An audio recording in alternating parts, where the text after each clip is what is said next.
বিড়ালের নিরাপত্তা হয়, একজন রাষ্ট্রের ভিতরে একজন সবচেয়ে জ্ঞানীমান একজন উদীয়মান তরুণ ওসমান হাদি, আপনারা নাম জানেন কি জানেন? যার জন্য সকলে চোখের পানি ফেলছেন, আমিও চোখের পানি ফেলছি। তার কথার ভিতরে নেই মরাটা ছিল, সত্য ছিল, হক ছিল। তাকে হত্যা করলো দিবালোকের সামনে, তার বিচার আজকে হলো না। বিচার হয়েছে?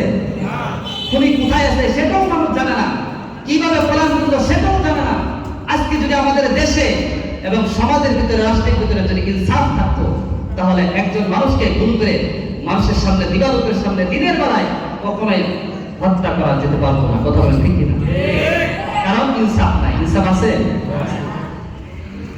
আল্লাহ রাব্বুল আলামিন বলেন, ওয়া তাম্মাত কালিমাতু রাব্বিকা সিদকান ওয়া আদলা লা মুবাদদিলা লিকালিমাতিহি ওয়া হুয়াস সামিউল আলীম। আল্লাহু আকবার। আল্লাহ রাব্বুল আলামিন বলেন, তোমরা যদি সমাজের ভিতরে ইনসাফ কায়েম করো, সত্যবাদিতা তোমরা যদি কায়েম করো, আমি আল্লাহ রাব্বুল আলামিন বললাম, আমার কথা কখনোই কিন্তু পরিমাণ পরিবর্তন হওয়ার নয়। সুবহানাল্লাহ। আমি যেটা বলছি, ইনসাফ কায়েম করো, সফল কাম তোমরা হবে, সোনার মানুষ তোমরা হবে, তোমরা সূর্য সন্তান হবে। সূর্য সন্তান কাকে বলা হয়? সূর্য সন্তান কাকে বলা হয়? যখন সূর্য ওঠে অন্ধকার দূর হয় কি হয় না? এবং সূর্যকে দেখে মানুষ লেখাপড়া করে, রাস্তাঘাট খুঁজে, রাস্তা দেখে দেখে চলে। কথা বলেন ঠিক কিনা? আপনি যদি সূর্য সন্তান হন, আমার সন্তান যদি সূর্য সন্তান হয়, আমরা সকলে যদি সূর্য সন্তান হয়ে যায়, সমাজের খারাপ খারাপ মানুষরা আমাদের দেখে দেখে পথ অনুসরণ করবে। কথা বলেন ঠিক কিনা? আমাদের দেখে দেখে মানুষ চলবে, এই মানুষটা কতটা ভালো, তার মতো যদি আমিও হইতে পারি। আল্লাহ বলেন, আমি ইনসাফগার, আমার ইনসাফ কখনো পরিবর্তন হওয়া নয়। আর এই ইনসাফের গুণ পৃথিবীর সমস্ত নবী, হযরতে আদম থেকে শুরু করে হযরতে মুহাম্মদুর রাসূলুল্লাহ পর্যন্ত সকল নবীদের এই ইনসাফের গুণ ছিল। সুবহানাল্লাহ। সকল নবীরা ইনসাফের কথা বলতো। যারা রাষ্ট্রনায়ক হয়, তাদের এক নাম্বার কথা এই হওয়া দরকার, সমাজের জন্য ইনসাফ থাকে। সমাজে কি থাকে? ইনসাফ থাকে। আল্লাহ রাব্বুল আলামিন বলেন, পবিত্র কোরআনুল কারীমের 57 নম্বর সূরা, কয় নাম্বার? পবিত্র কোরআনুল কারীমের 57 নম্বর সূরা, সূরা আল হামিদ এর 25 নম্বর আয়াতের রব্বুল আলামিন বলেন, লাকাদ আরসালনা রুসুলানা বিল বাইয়িনাতি ওয়া আনজালনা মা'আহুমুল কিতাব ওয়াল মিজান লিয়াকুনা الناس بالقسط। আল্লাহু আকবার। আল্লাহ রাব্বুল আলামিন বলেন, পৃথিবীতে যত নবী এবং রাসূল প্রেরণ করেছি, সমস্ত নবীদেরকে একটা মাপকাঠি দিয়েছি। কি দিয়েছেন? মাপকাঠি। মাপকাঠি দুধ পরীক্ষা করে না, জল পরীক্ষা করে না, জল একটা কাঠি আছে কি না? এই কাঠি দ্বারা আপনার জল মাপে, এই কাঠি দ্বারা আপনার দুধকে মাপে। কথা বলুন ঠিক কিনা? আল্লাহ রাব্বুল আলামিন বলেন, আমি নবীদেরকে একটা মাপকাঠি দিয়েছি, যন্ত্র দিয়েছি। সেই মাপকাঠি দিয়ে তারা সমাজের ভিতরে ইনসাফ কায়েম করবে, ন্যায় পরায়ণতা কায়েম করবে। ওই মাপকাঠিটা যখন থাকবে, সমাজের ভিতরে কখনোই আর চুরি হবে না। কথা বলুন ঠিক কিনা? মাপকাঠি আমাদের দরকার আছে না? নাই। সেই মাপকাঠি হলো রাষ্ট্র ব্যবস্থা, সমাজ ব্যবস্থা, পারিবারিক জীবনে এবং নিজের ব্যক্তিগত অবস্থা, সব কিছু আমাদের কোরআন এবং হাদিস অনুযায়ী চলতে হবে। কথা বলুন ঠিক কিনা? এই মাপকাঠি। আমরা অনেকে বলি যে অমুক হুজুর এই কথা বলে, অমুক হুজুর এই কথা বলে, কাটা মানবো, এরকম বলি না আমরা? এরকম হয় কি হয় না? হইতে পারে। কারণ মাযহাব চারটা। মাযহাব কয়টা? চারটা। চারটা মাযহাব, ইমাম শাফি, ইমাম আহমদ ইবনে হাম্বল, ইমাম মুহাম্মদ, ইমাম আবু হানিফা, ইমাম আযম। চারটা মাযহাব। চারো মাযহাব তারা কোরআন হাদিস থেকে রিসার্চ করে, তারা গবেষণা করে বের করছে। মাযহাব থেকে চলে গেলে আপনি বিপদকারী হয়ে যাবেন। তো অমুক হুজুর এটা বলছে, তমুক হুজুর এটা বলছে, আপনি এটা বলার কোনো অবকাশ নাই। আপনি এটা জানবেন, হুজুর আপনি যেই কথা বললেন সেটা কোরআন এবং হাদিসে আছে কিনা। আপনার মাপকাঠি পেয়েছেন? আপনারা হুজুরের কথা মানবেন না, পীর গাউস কুতুবের কথা মানবেন না। মানবেন কার কথা? আল্লাহ আল্লাহ রাসূলের কথা। কার কথা? যে ইমাম, যে হুজুর কোরআন এবং সুন্নাহ থেকে আপনাকে সমাধান দেবে, সেটাই মানবেন। দুনিয়ার মানুষ যাই বলুক না কেন। কথা বলুন ঠিক কিনা? ঠিক। এটি হলো ইনসাফের মাপকাঠি। সমস্ত নবীদেরকে আল্লাহ তাআলা এই ইনসাফের এই ন্যায়পরায়ণতার মাত্রাকে আল্লাহ তাআলা দান করেছেন। আল্লাহ রাব্বুল আলামিন বলেন, আপনারা বলেন তো সমস্ত নবীদের মধ্যে শ্রেষ্ঠ নবী কে? শ্রেষ্ঠ নবী কে? এবং শেষ নবী কে? মুহাম্মদুর রাসূলুল্লাহ। আল্লাহ রাব্বুল আলামিন বলেন, পৃথিবীর মধ্যে যত নবী এবং রাসূল এসেছে সমস্ত নবী রাসূলদের মধ্যে শ্রেষ্ঠ নবী আমাদের নবী, এবং সমস্ত নবী রাসূলদের মধ্যে শেষ নবীও আমাদের নবী। সুতরাং আমি ইনসাফগার, সমস্ত নবীরা ইনসাফগার। শুধু তাই নয়, আমি শেষ নবী, শ্রেষ্ঠ নবীকেও বলেছি তুমিও সমাজের ভিতরে ইনসাফ কায়েম করো। আমি তাকেও বলেছি তুমি শেষ নবী, শ্রেষ্ঠ নবী, তুমিও সমাজের ভিতরে ইনসাফ কায়েম করো। পবিত্র কোরআন কারীম 42 নম্বর সূরা, সূরা আশ-শুরা এর 15 নম্বর আয়াতে রব্বুল আলামিন বলেন, ওয়া উমিরতু লিআ'দিলা বাইনাকুম ওয়াল্লাহু রাব্বুনা ওয়া রাব্বুকুম লানা আ'মালুনা ওয়া লাকুম আ'মালুকুম। আল্লাহ রাসূল সাল্লাল্লাহু আলাইহি ওয়াসাল্লাম বলেন, আল্লাহ তাআলা আমাকে আদেশ করেছেন, আমি আদিষ্ট হয়েছি, আমাকে আল্লাহ তাআলা হুকুম করেছেন লিআ'দিলা বাইনাকুম, কি হুকুম করেছেন ও নবী, তুমি সমাজের মানুষের মাঝে লিআ'দিলা বাইনাকুম, ইনসাফ এবং সত্যবাদিতা প্রতিষ্ঠা করো। সুবহানাল্লাহ। কারণ কি? লানা আ'মালুনা ওয়া লাকুম আ'মালুকুম। আল্লাহ তাআলা বলেন, রাসূল বলেন, আল্লাহ আমাকে আদেশ করেছেন ইনসাফ প্রতিষ্ঠা করো। কারণটা কি? কারণ হলো আপনার রব আল্লাহ, আমার রব আল্লাহ। কথা বলতে ঠিক কিনা? আল্লাহ আমার রব, এই রবি আমার সব, দমে দমে তন মনে তারি মোহব্বত। আল্লাহ আমার রব, এই রবি আমার সব। কথা বলতে ঠিক কিনা? যে এই কথা বিশ্বাস করছে আমার রব একমাত্র আল্লাহ, তার সকল সমস্যা সমাধান হয়ে গেছে। সুবহানাল্লাহ। আল্লাহ রাব্বুল আলামিন বলেন, আমি নবীকে আদেশ করেছি তুমি ইনসাফ প্রতিষ্ঠা করো। লানা আ'মালুনা ওয়া লাকুম আ'মালুকুম লা হুজ্জাতা বাইনানা ওয়া বাইনাকুম আল্লাহু ইয়াজমা'ু বাইনানা ওয়া বাইনাকুম। আল্লাহ রাব্বুল আলামিন কিয়ামতের ময়দানে আমাদের সকলকে একত্র করবেন, কি করবেন? সকলকে সেদিন একত্র করবেন। কে ইনসাফগার ছিল, কে ন্যায়পরায়ণতা অবলম্বন করছে, আর কে বেইনসাফির সাথে রাষ্ট্র এবং সমাজকে পরিচালনা করছে, এটা কিয়ামতের ময়দানে শাস্তি তাদেরকে দান করবে। আল্লাহ আমাদের হেফাজত করুন, আমিন আমিন। এখন দেখেন আমার আলোচনা আপনাকে বুঝতেছেন? কষ্ট হইতেছে? আমার আলোচনা শুনতে কষ্ট হইতেছে না? কারণ আমি তো আপনাদের ইমাম সাহেব, প্রত্যেক সময় আলোচনা করি। আমার আলোচনা অবশ্যই আপনাদের খারাপ লাগবে, যেহেতু নাম দিয়েছে অল্প কিছুক্ষণ, আমি আলোচনা শেষ করে দেব ইনশাআল্লাহ। আল্লাহ তাআলা বলেন, আমি ইনসাফগার। সর্বপ্রথম সমস্ত নবীর ইনসাফগার। কারণ সমাজ থেকে চুরি, ব্যভিচার, জিনা, হত্যা সব কিছু দূর করতে হলে একমাত্র তারেক রহমান যে কথা বলছেন ওই কথার অনুসরণ করতে হবে। এই কথা তারেক রহমান বলেন নাই, মানুষ দিয়ে বলেছেন। কার কথা? এটা কার কথা? আল্লাহর কথা। আল্লাহ। এই কথাটা আমার ভালো লাগছে। বলছেন এই কথার কতটুকু কার্যকর হবে জানি না, আমি দোয়া করি যে এই কথাটা 100% কার্যকর হবে। আল্লাহ তাআলা তৌফিক দান করুন, আমিন আমিন। ইনসাফ প্রতিষ্ঠা করতে হবে। তো আমার একটা আবেদন, সর্বপ্রথম ওসমান হাদির যে হত্যা হয়েছে, এই হত্যার মাধ্যমে, বিচারের মাধ্যমে সর্বপ্রথম ইনসাফ কায়েম করা আমাদের সকলের দাবি। আল্লাহ তাআলা কবুল করুন, বলেন আমিন আমিন। আপনারা মন খারাপ করতেছেন না? আল্লাহ রাব্বুল আলামিন বলেন, ইনসাফ আবার করুন, সমস্ত নবীদের গুণ। আমার নবী বিশ্ব নবী, শেষ নবী, শ্রেষ্ঠ নবী, তার নবী শুধু বলছেন ইনসাফ প্রতিষ্ঠা করো। তারেক রহমান বলছেন ইনসাফ প্রতিষ্ঠা করে এমন নয়, তিনি যেমন বলেছেন বাস্তবেও সেটা প্রমাণ করে দেখিয়েছেন। সুবহানাল্লাহ। নবী বলেছেন ইনসাফ প্রতিষ্ঠা করো, কিন্তু বাস্তবে করছেন কি করছেন না, দুইটা হাদিস বলে আমার আলোচনা শেষ করব।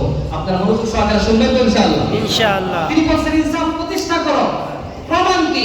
প্রমাণ হলো দুইটা হাদিস। কয়টা হাদিস? একটা হলো ব্যক্তিগত আর একটা হলো রাষ্ট্রীয়। রাষ্ট্রীয়ভাবে কেমন ইনসাফগার ছিলেন, ব্যক্তিগত কাজে কেমন ইনসাফগার ছিলেন, এটা আমাদের জানা দরকার আছে না নাই? আছে। আমার হাত থেকে শিক্ষা অর্জন করা দরকার আছে না নাই? আছে।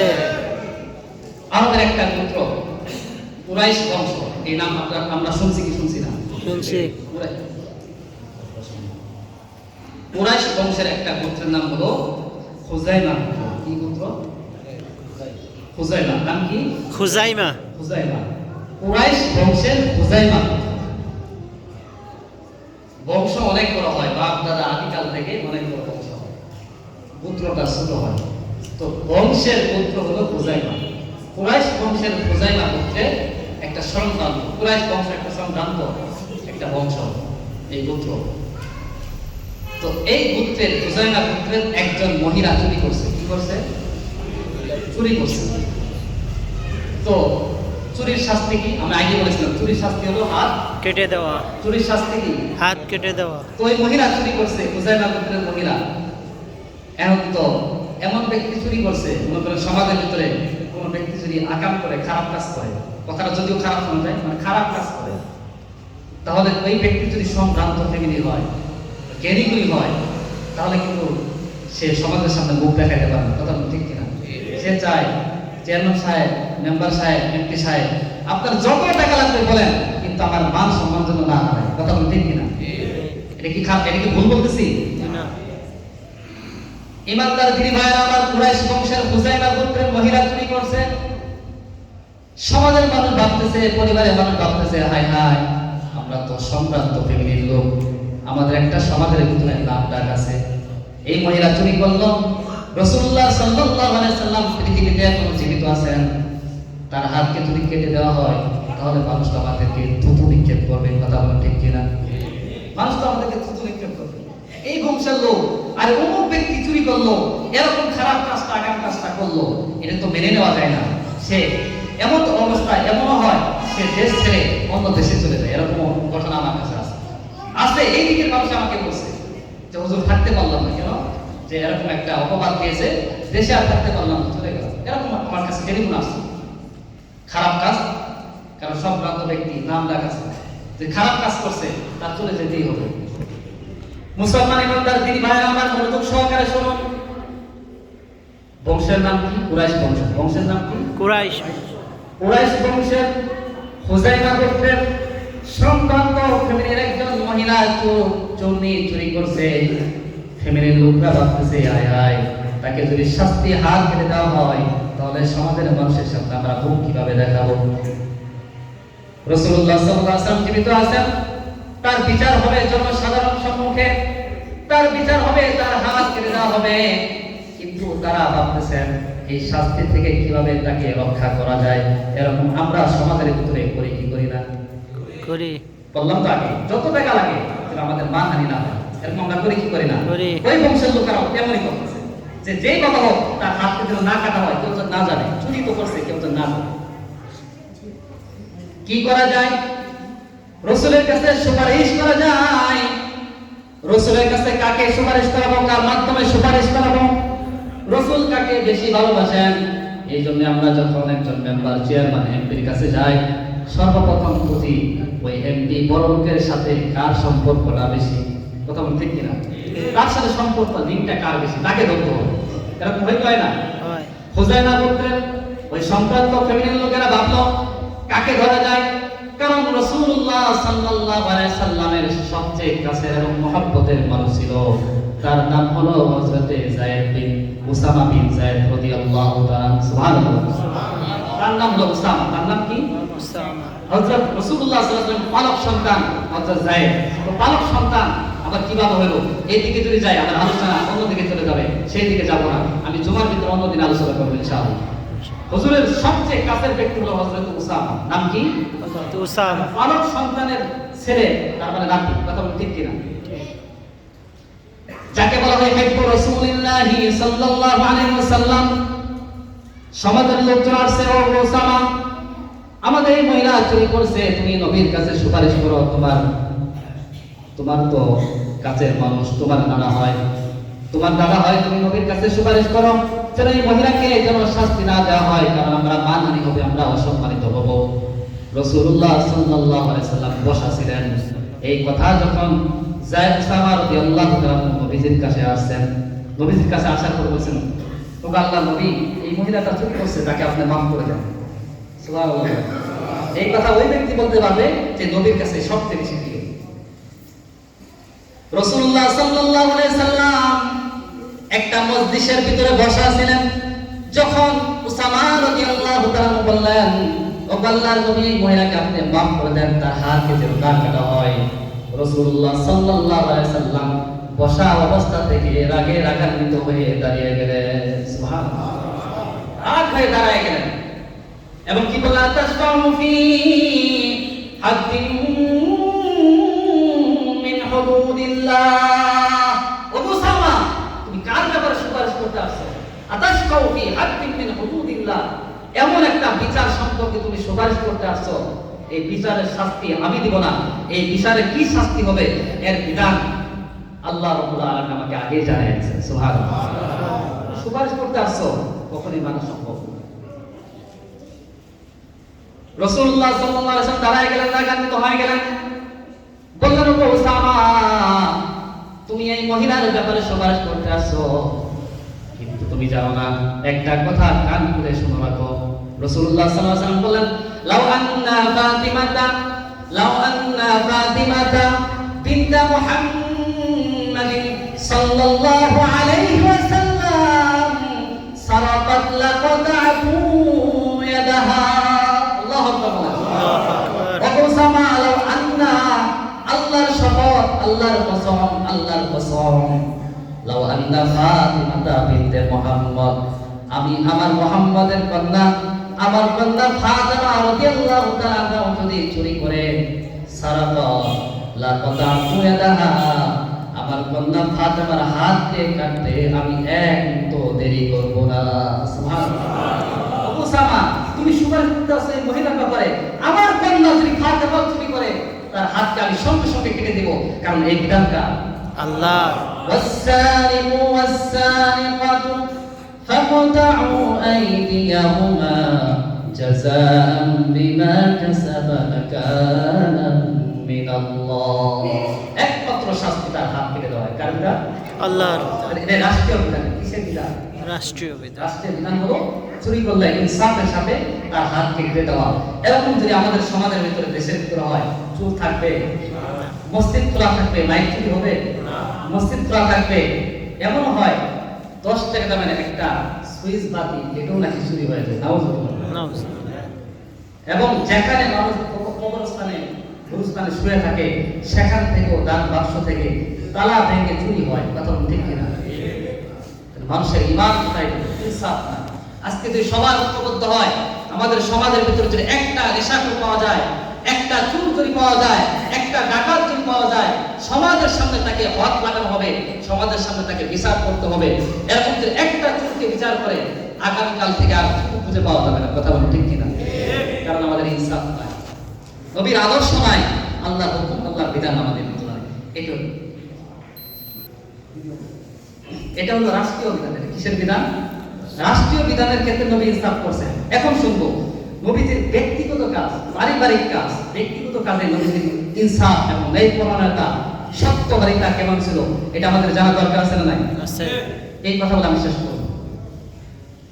রাসূলুল্লাহ সাল্লাল্লাহু আলাইহি ওয়াসাল্লাম একজন সাহাবী ছিলেন, হযরত উসাইদ ইবনে হুযাইর। নাম কি?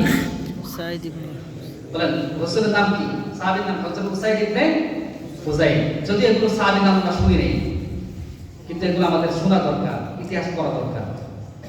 রাসূলের ইমাম সাহেব যারা আছেন, তারা আমরা এখানে আসি, চলে আসি। ইমাম সম্মানিত ইমাম সাহেব, আশপাশের মসজিদের ইমাম সাহেবরা সকলে স্টেজের কাছে চলে আসি, সামনে চলে আসি ইনশাআল্লাহ। রাসূলের একজন সাহাবী ছিলেন হযরতে উসাইদ ইবনে হুযাইর রাদিয়াল্লাহু তাআলা।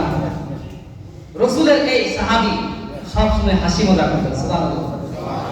তো হাসি মজা করা এটা কি সুন্নাহ? এটা কি সুন্নাহ? কিন্তু অট্ট হাসি দেওয়া যাবে না, মুস্কি হাসি দেওয়া, হাসি মজা করে কথা বলা এটা সুন্নাহ। যেমন দেখেন রাসূলুল্লাহ সাল্লাল্লাহু আলাইহি ওয়াসাল্লাম কেমন মজা করছেন। একদিন হযরত আলী রাদিয়াল্লাহু তাআলার সাথে সমস্ত সাহাবীদের সাথে বসা, সবাই খেজুর ভাগ করে, খেজুর আসছে হাদিয়া, সবাই খেজুর ভাগ করে খাইতেছে। তো রাসূলুল্লাহ সাল্লাল্লাহু আলাইহি ওয়াসাল্লাম তার জামাই হযরত আলী রাদিয়াল্লাহু তাআলা, আপনারা জানেন রাসূলের জামাতার নাম হযরত আলী রাদিয়াল্লাহু তাআলা। রাসূল একটা করে খেজুর খান আর বিচিগুলো আলী রাদিয়াল্লাহু তাআলার সামনে রেখে দেন। সুবহানাল্লাহ। খেজুর খাওয়া শেষ। এখন রাসূল সাল্লাল্লাহু আলাইহি ওয়াসাল্লাম বলেছেন, ও সাহাবীরা, আজকে তোমাদের একটা কথা বলি। কি কথা শুনবা? দেখো আমার জামাই হযরত আলী মহব্বত ছিল, রাসূলুল্লাহ সাল্লাল্লাহু আলাইহি ওয়াসাল্লাম জামাতদেরকে সাথে নিয়ে এক প্লেটে খাবার খাইতেন। আর আমরা জামাইরা আসলে যদি একদিনের জায়গায় 2 দিন থাকে তাহলে আমরা মন খারাপ করি, এরকম আছে না নাই? এক প্লেটে খাবার খাইতেন। তো খেজুর খায়া বিচিগুলো হযরত আলীর সামনে রাখতেন রাদিয়াল্লাহু তাআলা। আমার সাহাবারা দেখো আমার জামাই হযরত আলী এমন খেজুর খাইছে যে সব কিছু তার সামনে, সুবহানাল্লাহ। আমরা সবাই মিলে যা খাইছি তার চেয়ে বেশি খাইছে হযরত আলী, কারণ সব কিছু তো তার সামনে দেখেন। কথা বলেন ঠিক কিনা? হযরত আলী রাদিয়াল্লাহু তাআলা বলেন, আচ্ছা আব্বা জান আপনি তো কথা ঠিকই বলছেন, আমিও বলি ও আমার সাথী ভাইরা শোনো, আমি তো খাইছি অনেকটি, আর আমার বাবা মুহাম্মদুর রাসূলুল্লাহ এমন খাওয়া খাইছেন কিছু সহকারে খাইছেন, কোনো বিজি নাই। সবাই সাহাবারা হাসায়, তো হাসি মজা করছেন কি করছেন না? হাসি মজা করে একটা শুনলাম। অনেকে দেখা যায় মসজিদে 100 টাকা দান করবে, হুজুর টাকা দেন 100, এরকম বলে না? মানে দান করতেছে, সে খুশি দান করতেছে কিন্তু মুখে হাসি নাই, মানে তার চেহারাটাই। একটা ঘটনা বলছে আমার এক বন্ধু বলছে, তো আপনার মন খারাপ করতেছে না তো শ্বশুর বাড়ি জামাই আসছে, শাশুড়ি মা বলতেছে, তো শ্বশুরের জামাইয়ের একটা অভ্যাস ছিল, সে হাসতো, সবসময় হাসতো। শাশুড়ি বলতেছে জামাই বাবা যান আপনি হাসতেছেন কেন, এত হাসেন কেন, সব রকম হাসতেই দেখি। তো জামাই বলতেছে, না আম্মা আমি তো হাসতেছি না, আমার চেহারা আমার দাঁতটাই এরকম, সুবহানাল্লাহ। আর আমি এরকম না হাসতো, আমার চেহারা আমার মুখটাই দেখা যায় আমার হাসার মতো। এই সুন্দর একটা কথা বলেন, এটা সত্য কথা, এটা হাসি মজা করা সুন্নাহ। মুহতারাম হাজরিন, আপনাদেরকে যে বিষয়টা বোঝাতে চাচ্ছি, নবীজি রাষ্ট্রীয়ভাবে যে ইসলাম কায়েম করছেন, আমার বিষয় একটাই, তারেক রহমান কি বলছেন, সমাজ যেন আগামী যারা ক্ষমতায় আসবে ইনসাফ এবং ন্যায়ের সাথে যেন ক্ষমতা পরিচালনা করে, রাষ্ট্র পরিচালনা করে। এটা তিনার কথা না, আল্লাহ তাআলার কথা। সূরা মাইদা 5 নম্বর আয়াত, 5 নম্বর সূরা 8 নম্বর আয়াত, ওয়াতাম্মাত কালিমাতু রাব্বিকা সিদকা, সমস্ত নবীদেরকে আদেশ করছেন, শেষ নবীকে আদেশ করছেন, কিসের আদেশ করছেন? ইনসাফ। কিসের? ইনসাফ। রাসূলুল্লাহ সাল্লাল্লাহু আলাইহি ওয়াসাল্লাম রাষ্ট্রীয়ভাবে তিনি তিনার মেয়েকে পর্যন্ত সাথ দিতে রাজি হন নাই, যে আমার মেয়ে চুরি করলে তার হাতকে আমি 1 মিনিটও দেরি করব না, কেটে দিব। এটা রাষ্ট্রীয় বিধান, ব্যক্তিগত বিধান। যেমন দেখেন হযরত উসাইদ ইবনে হুযাইন নবীজির সামনে সব সময় হাসি মজা করতেন, সুবহানাল্লাহ বলেন। সুবহানাল্লাহ। সাহাবীদেরকে হাসাইতেন, হাসি মজা করতেছেন। একটা মজলিসের ভিতরে রাসূলুল্লাহ সাল্লাল্লাহু আলাইহি ওয়াসাল্লাম পিছন থেকে আসেন, ওই উসাইদ ইবনে হুযাইরের কোমরের উপরে, এই বুকের নিচে একটা খোঁচা দিলেন, সুবহানাল্লাহ। একটা খোঁচা দিয়েছেন এই জায়গায়। ফাতাআনাহু নবী সাল্লাল্লাহু আলাইহি ওয়াসাল্লাম ক্বালা আওজাআতনি, আল্লাহু আকবার। ফাতাআনাহু নবী সাল্লাল্লাহু আলাইহি ওয়াসাল্লাম, হুজুর সাল্লাল্লাহু আলাইহি ওয়াসাল্লাম উসাইদ ইবনে হুযাইরের এই জায়গায় খোঁচা দেওয়ার সঙ্গে সঙ্গে উসাইদ ইবনে হুযাইর বললেন, ও আল্লাহর নবী, আওজাআতনি, আমি তো ব্যথা পাইলাম। কি পাইলাম? ব্যথা পাইছি। ও আল্লাহর নবী আমাকে ব্যথা দিলেন কেন? রাসূলুল্লাহ সাল্লাল্লাহু আলাইহি ওয়াসাল্লাম বললেন, ব্যথা যেহেতু দিয়ে ফেলছি, তাহলে ইসলামের বিধান হলো আমি যেইভাবে তোমাকে খুশো দিয়েছি আমাকেও সেইভাবে তুমি খুশো দিয়ে দাও। আল্লাহু আকবার। আল্লাহু আকবার। وكتبنا عليهم فيها أن النفس بالنفس والعين بالعين والأنف بالأنف والأذن بالأذن والسن بالسن والجروح قصاص। আল্লাহর বিধান হলো মানুষ হত্যা করলে তার কিসাস হলো হত্যা করা। একজনের নাকে আঘাত করছে, কিসাস হলো নাকে আঘাত করা। একজনের মুখে আঘাত করছে, তার কিসাস হলো মুখে আঘাত করা। একজনকে খোঁচা দিছে, তার কিসাস হলো খোঁচা দেওয়া। উসাইদ ইবনে হুযাইর বললেন, ও আল্লাহর নবী, আপনি তো আমাকে খোঁচা দিয়েছেন, আমি তো প্রতিশোধ নিব, আমি কিসাস নিব। সুবহানাল্লাহ বলেন। সুবহানাল্লাহ। রাসূলুল্লাহ সাল্লাল্লাহু আলাইহি ওয়াসাল্লাম বলেন, ঠিক আছে তুমি আমার থেকে একটা খোঁচা দিয়ে প্রতিশোধ নিয়ে নাও, কিসাস নিয়ে নাও। কিন্তু বলেন তো সাহাবীরা কখনোই কি নবীর থেকে কিসাস নিতে রাজি হবে? কখনোই দুঃসাহস করবে না। আল্লাহর নবী উসাইদ ইবনে হুযাইর বললেন, ও আল্লাহর নবী, আপনি যখন আমাকে খোঁচা দিয়েছেন, আমার গায়ে কোনো জামা ছিল না, কাপড় ছিল না, জুব্বা ছিল না। আমি যদি আপনাকে সেইভাবে কিসাস নিতে চাই, আপনার জামাটাও এখন খুলতে হবে। সুবহানাল্লাহ। আল্লাহর নবী, আমি কিসাস নেব, যেইভাবে আমাকে খোঁচা দিয়েছেন আমি তো সেইভাবে খোঁচা দেব। সুতরাং আপনি জামাতা করুন। আল্লাহ আকবার বলেন। فرفعه النبي صلى الله عليه وسلم عن قميصه সঙ্গে সঙ্গে রাসূল সাল্লাল্লাহু আলাইহি সাল্লাম নিজের শরীর থেকে জামা মুবারককে খুলে ফেললেন। সুবহানাল্লাহ। উসাইদ ইবনে হুযাইর তিনার টেকনিক, তিনার হিকমত হলো অন্য একটা বিষয়। তিনি তো প্রতিশোধ নেবেন না, কিসাস নেবেন না। উসাইদ ইবনে হুযাইর যখন নবীজি তার জামা মুবারক খুললেন, রাসূলুল্লাহ সাল্লাল্লাহু আলাইহি সাল্লাম বললেন, ফাদানাহু ওয়া জাআলা ইয়াকবিলু কাশহাহু قال إنما أردت هذا يا رسول الله الله أكبر فاحتضنه উসাইর ইবনে হুযাইর তিনি খোঁচা দিবেন তো দূরের কথা, নবীজিকে সঙ্গে সঙ্গে নিজের বুকের সাথে জড়ায় ধরলেন। সুবহানাল্লাহ। ওয়া জাআলা ইয়াকবিলু কাশহাহু খোঁচা দিবেন তো দূরের কথা, জড়িয়ে ধরলেন। তার গায়েও জামা নাই, নবীজির গায়েও জামা নাই, জড়িয়ে দেওয়ার সঙ্গে সঙ্গে কি করলেন? ওয়া জাআলা ইয়াকবিলু কাশহাহু قال انما اردت هذا يا رسول الله বুকে চুমা দিলেন, পিঠে চুমা দিলেন, জড়িয়ে ধরলেন আর বললেন, ও আল্লাহর নবী, আপনি তো ইনসাফগার, আমাদেরকে আপনি ন্যায় পরায়ণতা শিক্ষা দিয়েছেন, আপনি আমাদেরকে ইনসাফ শিক্ষা দিয়েছেন। আমি কিভাবে আপনার থেকে প্রতিশোধ নিব, কিসাস নিব? কখনোই হতে পারে না। আমার ইচ্ছা ছিল পাল ইন্নামা আরাদতু হাদা ইয়া রাসূলুল্লাহ, আপনাকে আজকে সুযোগ পেয়েছি, আপনাকে জড়িয়ে ধরব আর আপনার গায়ে আমি চুমু দিব। সুবহানাল্লাহ। এটাই আমার প্রতিশোধ, এটাই আমার কিসাস। নবীজি বললেন, বাবা উসাইদ ইবনে হুযাইর এই কাজ কেন করলে? আর অনেক কাজ আছিল, তুমি বললে তো আমি এটা করতে পারতাম। কিন্তু নবী তো ইনসাফগার, নিজের জামা খুলে ফেলছেন ইনসাফ কায়েম করার জন্য।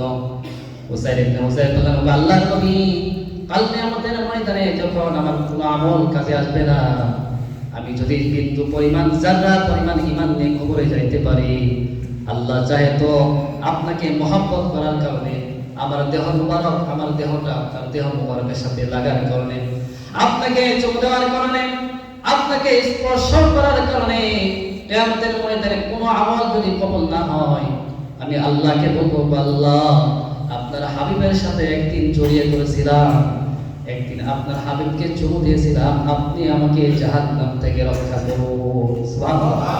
এই আশায়, এই ইচ্ছায় আপনার সাথে এরকম ভাবে আমি এই কাজটা করলাম, কিসাস দিলাম। মুহতারাম হাজিরিন, এটা একটা ব্যক্তিগত কাজ, কি কাজ না? এটা ব্যক্তিগত কাজ না। আমি যদি আপনাকে খোঁচা দেই, এটা কি রাষ্ট্রীয় কাজ না ব্যক্তিগত কাজ? ব্যক্তিগত। আর রাষ্ট্রীয়ভাবে বিচার হলো রাষ্ট্রীয় কাজ, রাষ্ট্রদ্রোহিতা, এর রাষ্ট্রের বিধান। তো নবীজি রাষ্ট্রীয়ভাবেও নিজের মেয়েকে ছাড় দেন নাই, ব্যক্তিগত কাজ। একজন সাহাবী, তাকে নবীজি পুঁচু দিয়েছেন, তিনি বলছেন আমিও পুঁচু দিব, এটি আমার আপনার থেকে, এটি আমার পেশা। নবীজি সঙ্গে সঙ্গে জামা পরা বলছেন, ওই সাহাবী জড়িয়ে ধরে চুমু দিয়েছেন। নবীজি এক মিনিট দ্বিধাবোধ করেন নাই। হ্যাঁ, আমি একজন রাষ্ট্রপ্রধান, আমি একজন বিশ্ব নবী, তুমি আমার থেকে কিভাবে পেশাস চাও? এই কথা বলছেন না। আমরা যদি সামান্য একটু উপরে লেভেলে চলে যাই, যারা ছোট লেভেলে তাদেরকে আমরা দেখি না। কথা বলতে ঠিক কিনা? হ্যাঁ, আমাকে এইভাবে কথাটা কেন বলবো? আমাকে তো বলার দুঃসাহস রাখে না। আমি এত টাকার মালিক, আমি এমন বড় একজন হুজুর, এমন বড় একজন মুফতি, আমাকে কেন বলবো? এই কেন অথচ বিধানগুলো আপনি যেমন অপরাধ করবেন, অপরাধের শাস্তি সেইভাবে কিসাস দেওয়া। মুহতারাম, আমাদের বিশেষ মেহমান চলে আসছে, আমি কথা দীর্ঘায়িত করবো না। আমার আলোচনার বিষয়বস্তু হলো সমাজের ভিতরে, দেশের ভিতরে, রাষ্ট্রীয়ভাবে এবং সামাজিকভাবে, ব্যক্তিগত জীবনে, পারিবারিক জীবনের জন্য আমাদের ইনসাফ থাকে। কথা বলেন ঠিক কিনা? ইনসাফ যখন থাকবে, দেখেন আপনারা লক্ষ্য করছেন, যখন তারেক রহমান বাংলাদেশে আসে, সবাই ভাবছে ভিন্ন ধরনের কিছু বক্তৃতা দেবে, ভোট যাবে, অন্য কথা বলবে। তিনি সর্বক্ষণ ইনসাফের কথা বলছেন। কিসের কথা? কতটুকু কার্যকর হবে জানি না, দোয়া করে যেন হয়। কারণ দেশকে শৃঙ্খলাবদ্ধ আনতে হলে সর্বপ্রথম নবীজির আদর্শ ইনসাফ কায়েম করতে হবে। কথা বলেন ঠিক কিনা? সুন্দর একটা রাষ্ট্র, সুন্দর একটা সমাজ, সুন্দর একটা পরিবার যদি আমরা করতে চাই, সর্বপ্রথম ইহদিনু হুয়া আকরাবু লিত্তাকওয়া ইন্নাল্লাহা খাবীরুম বিমা তা'মালুন। ইনসাফ যদি থাকে, আমাদের রাষ্ট্র সুন্দর হয়ে যাবে, সমাজ সুন্দর হয়ে যাবে, পরিবার এবং ব্যক্তিগত জীবন সব সুন্দর হয়ে যাবে। আল্লাহ রাব্বুল আলামিন আমাদের সকলকে ইনসাফের সাথে থাকার চলা এবং কায়েম করা তৌফিক দান করুন বলেন আমিন। ওয়া আখির দাওয়ানা আলহামদুলিল্লাহি রাব্বিল আলামিন। ওয়াসসালামু আলাইকুম ওয়া রাহমাতুল্লাহি ওয়া বারাকাতুহু।